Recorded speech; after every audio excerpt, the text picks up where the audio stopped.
From Vermont Digger, I'm Mike Dougherty. This is The Deeper Dig. Hello? Hi, is this Rachel? This is. Hi, Rachel, it's Mike from Digger. How are you? Hi, Mike from Digger. I'm fine. How are you?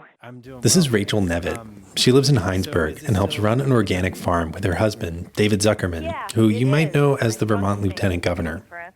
How are you feeling today? For me, it's not even a matter of today.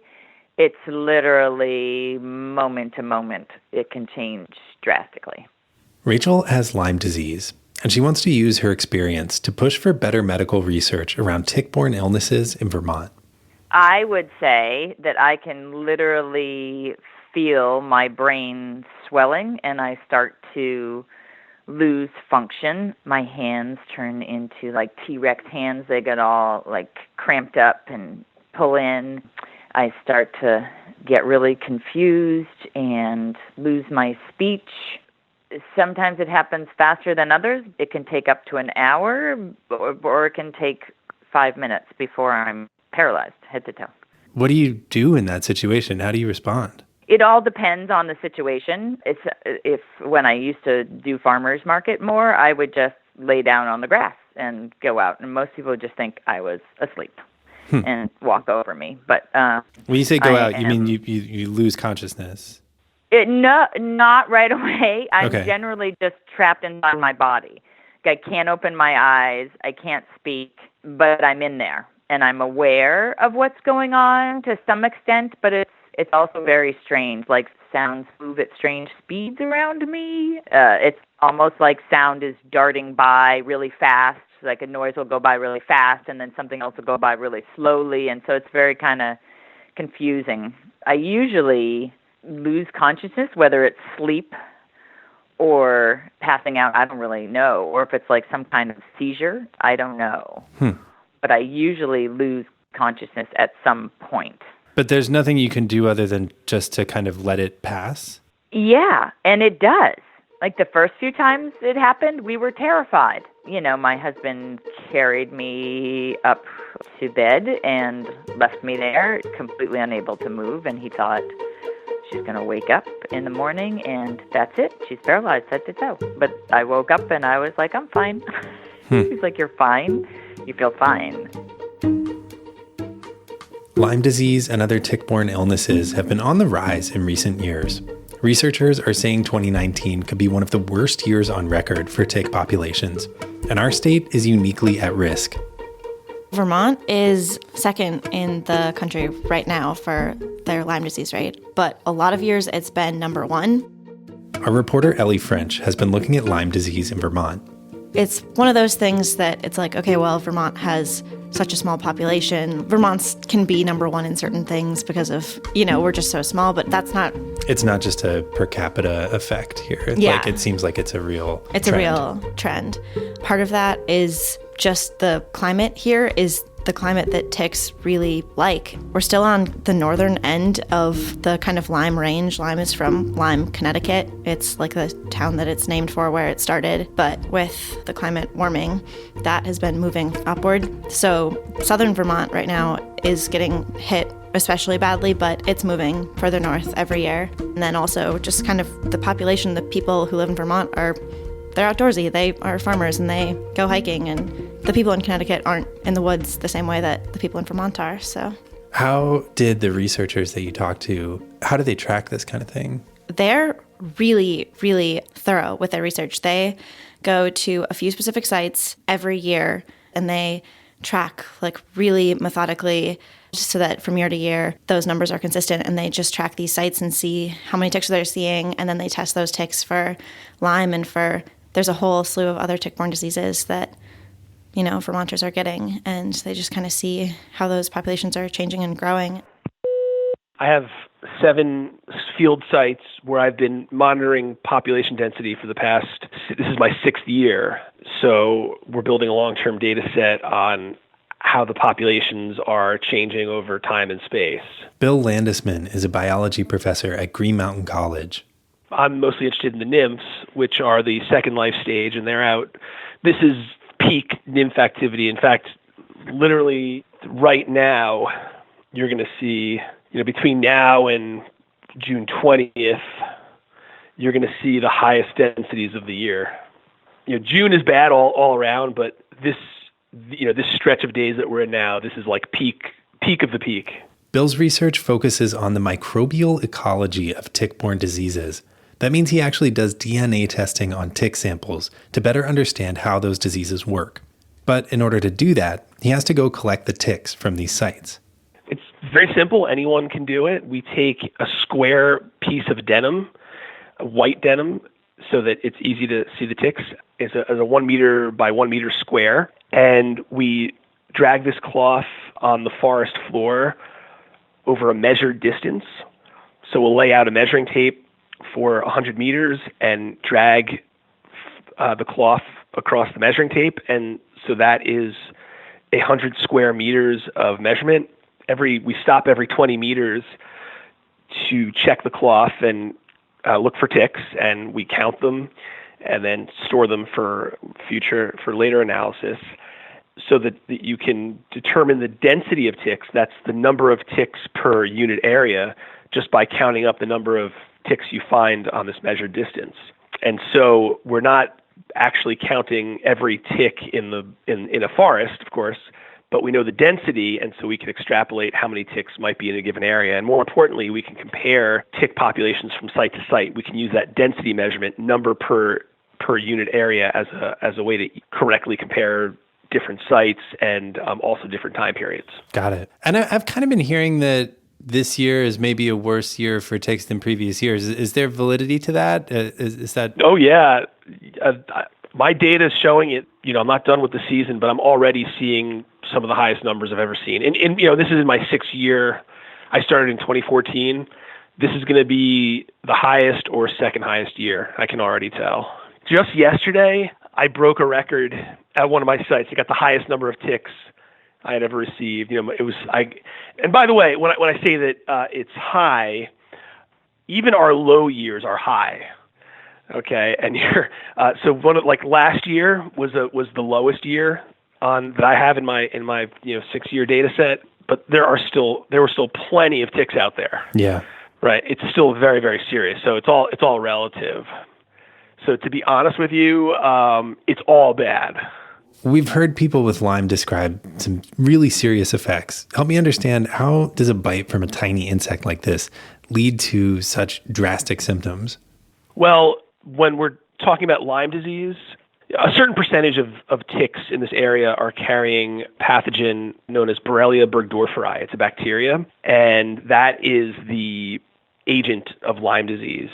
And so what happens is that if a tick is carrying Borrelia burgdorferi, during its blood meal, this bacterium in the tick will start to multiply to very large numbers, migrate to the salivary glands and into the mouth parts of the tick, and then into its host, which could be an animal, a white-footed mouse, deer, lots of different animals, birds, or humans.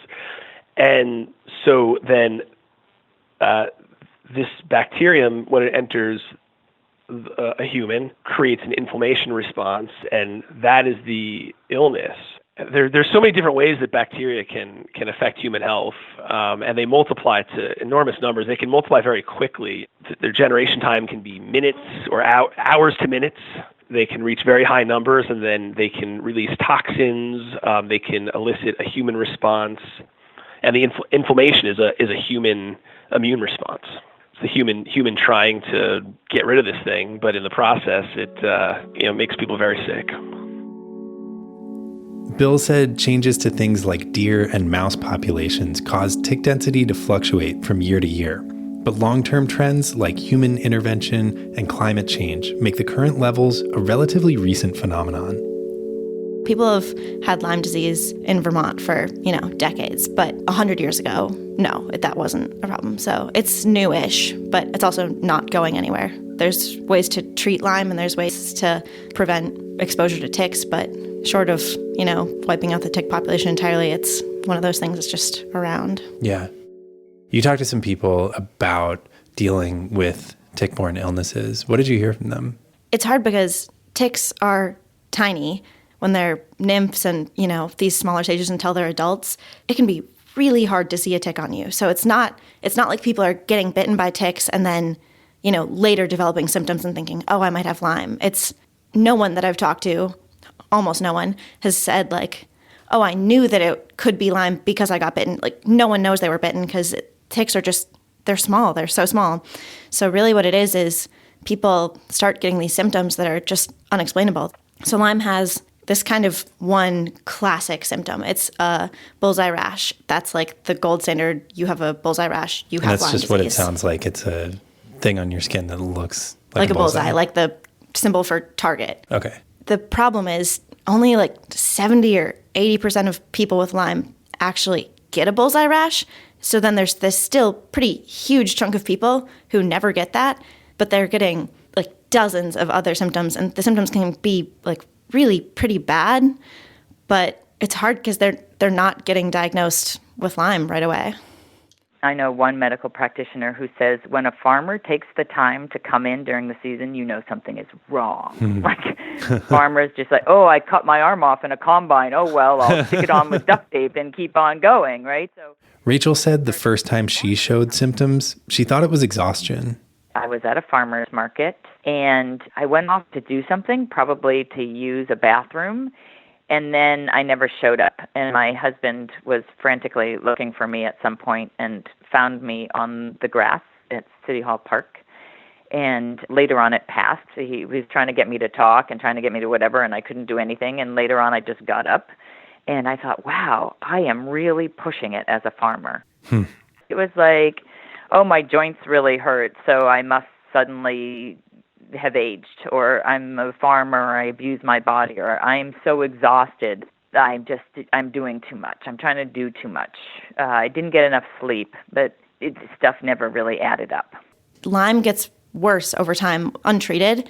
It can manifest in all these ways. You might start out having some joint pain, and then you can get these really intense neurological symptoms. You get forgetful. You forget things that you've always known. You just can't function normally. You get, in children, there's these behavioral problems. They think that there's, all of these things that might be wrong with you. Like, you might sleep. Like, I've talked to people who've been sleeping, 20 hours a day. Like, their Lyme is so bad. It's hard for them to get these things and think it's Lyme because it's just, there's so many things that aren't how you'd think Lyme disease might be. Those symptoms that you named are all things that kind of could be associated with some other type of illness or just a general... Yeah. There's lots of illnesses or diseases that have really similar symptoms that also don't have definitive tests. Things like MS and ALS and all of these Alzheimer's. There's things that people get diagnosed with instead of Lyme because those things also don't have definitive tests, and just like Lyme isn't always definitive with the testing. So it can be really hard even once you're getting tested for things and going to the doctor. You can just assume that you have something even if what you really have is Lyme.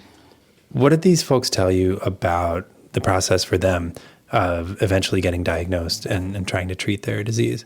So that's really kind of the crux of the story that I found was, these people are like going in and they're really struggling to get a Lyme diagnosis.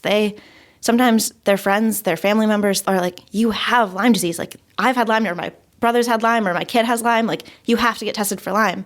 But then they're going to the doctors in Vermont, and they're having a really hard time hearing that from a doctor, even if later down the line they do find out that's exactly what they have. Ultimately, for me, if I did not have an employee who went to the Cape for a family vacation and 2 weeks later got really, really sick, she tested positive and was feeling bad for a long time. But when she was well enough to come back to work, she said, Rachel, all those really strange things that have been going on for you for years? You know how you always like, I wonder if there's... She's like, you have Lyme disease. So it was an employee who, having experienced Lyme disease, although acute, early onset, came in and said, you really got to consider this. And I thought, I don't have Lyme disease. Like, I don't remember getting bitten by a tick. I never got a bullseye rash. I went through the normal denial that we are all trained to go through, that Lyme is very easy to diagnose and very obvious when it is not at all. There's these whole two completely different schools of thought on Lyme. So there's one kind of recognized by the CDC and the Infectious Disease Society of America. They test for Lyme a very specific way, and they have these standards for Lyme, and that's kind of what doctors are really used to looking to. Like, doctors always look to the CDC when they're looking for, symptoms and treatments and things for diseases. It's the gold standard. But then there's the International Lyme Disease Association, which is the group that's been focusing specifically on Lyme, is kind of saying, no, like, the CDC, like, they don't really have this one right. Like, there's these other tests that are better, they're more specific, and Lyme is a lot bigger and different of a problem than you guys maybe are realizing. I don't know another medical condition that is going through this. Some of the more similar ones are like what happened with fibromyalgia and chronic fatigue syndrome, where there were these conditions that for a long time doctors were told it's not real, it's a hypochondriacal condition, mostly that women have, because women aren't taken seriously. And now those have been found to have scientific bases behind them. But that's where the similarities end, because there's so much research coming out of right now, out of Stanford, Johns Hopkins, Harvard, Columbia, Northeastern University, I'm sure I missed Duke University, how tick-borne diseases, Lyme in particular, can absolutely be chronic. And the word being used is persistent. It's a persistent bacteria that knows how to hide and evade antibiotic treatment. But for some reason, the medical community won't go there. I feel like there are a lot of really well-meaning medical professionals who look to the people that are supposed to be setting the standards and telling them how to treat and diagnose diseases, and they're being misled. There's a whole group of people who really, really buy into that, and that's how they've gotten help, and that's how they've gotten finally better from Lyme, is using these other standards and going to doctors and naturopaths a lot of the times that are more tuned into Lyme specifically. But when you go to UVM Medical Center or just any really primary care provider in Vermont, they're more used to listening to the CDC, and they might not be plugged into that. You talk to some of those doctors who have a degree of skepticism about Lyme. What did they tell you? They think that people who kind of focus on Lyme specifically and these other tests that the Lyme Disease Society really prefers, they think that those tests are giving false positives. They think that that's kind of dangerous as a practice, and they think that they're tests that are kind of slower and you can't quite get a diagnosis as fast, and you can't start treatment as quickly. You can't start treatment as quickly, which can also be really dangerous. They're saying they're better and more accurate. Gotcha. And so there's this rift in the medical community right now, and that just leaves these patients kind of in limbo. Yeah, these patients, a lot of them feel like they have to shop around to get treatment. You have to do research, and I think, thank God for Front Porch Forum, I just put out there, I'm looking for a Lyme-literate medical doctor in the state of Vermont. And luckily, there are other people in Heinsberg who've been through this, and they all let me know that there was one doctor who was treating, who had disappeared from practice because the medical boards were after him for treating Lyme disease. I've talked to so many people that have either gone to these naturopaths or these, acupuncturists doing a whole bunch of different things, or a lot of time going out of state. People are going to New York, DC. They're going all over the place to find the treatment that works for their Lyme, because they're feeling like their doctors in Vermont just aren't listening to them. I've been doing some herbal therapies. There's a lot of things you can do holistically through diet, and I do a lot of those things. And basically, I've told myself I'm going to wait in a holding pattern until we're seeing research that's actually moving this forward.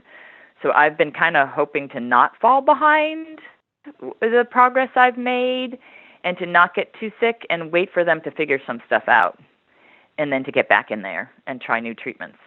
Where does that leave your average, everyday Vermonter who wants to go outside, enjoy the weather, enjoy the outdoors, but also doesn't really want to enter this this world where there's some really challenging illnesses to deal with and a medical community that's not quite clear on what to do about it?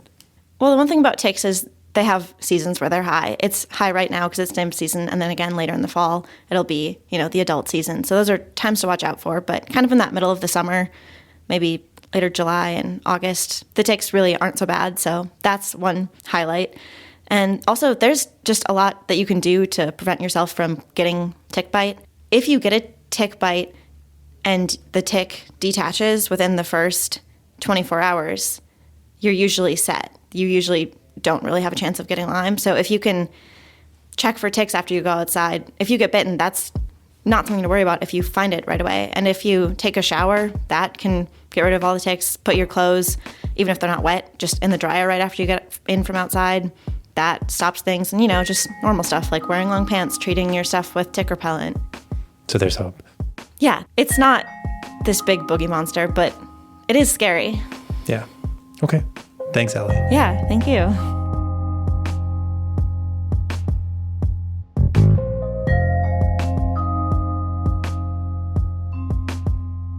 You can find Ellie's reporting on ticks and Lyme disease at vtdigger.org. You're listening to The Deeper Dig. Every week we go deep on one key story that we've been following. Look for new episodes every Friday at vtdigger.org or search for The Deeper Dig and subscribe wherever you listen to podcasts. And if you like what you hear, tell a friend or colleague to check it out. We used music this week by Blue Dot Sessions and Poddington Bear. We'll be back next week with more stories from the Digger newsroom. Have a nice weekend.